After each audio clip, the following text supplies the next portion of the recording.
አብርሽ ተዋረደ። ለምን ተዋረደ የሚለውን አሁን በዚህ ቪዲዮ ላይ የምነግራችሁ ይሆናል። ቪዲዮን እስከ መጨረሻው ማየታችሁን እንዳትረሱት። በጣም በሚገርም ሁኔታ እንግዲህ የሩትዬ ሀቅ የሩትዬ እንባ አብርሽን አዋርዶታል።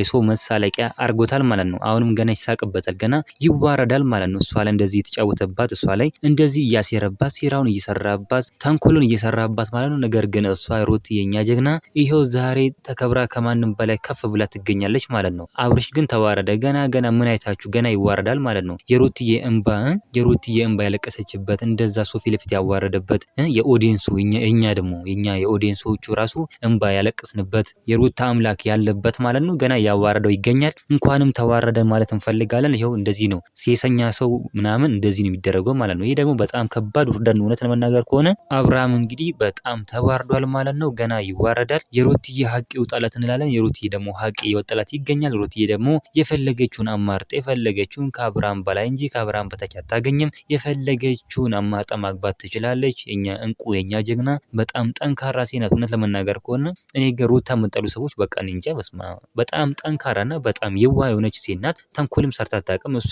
በሷ አይምጡባት እንጂ በቃ አይንኳት እንጂ ሰውን ምነካ አይደለችም ማለት ነው። እናንተ ምን ትላላችሁ? ሀሳብ አስተያየታችሁን ኮሜንት ላይ ማስቀመጥ እንዳረሱ፣ ቪዲዮ ላይክ ቻናሉ ሰብስክራይብ ማድረግ እንዳረሱ። በሌላ ቪዲዮ እስከምንገናኝ በያላችሁበት የዓለም ዳርቻ ሰላማችሁ ብዝት ይበልልኝ። ደህና ሁኑልኝ።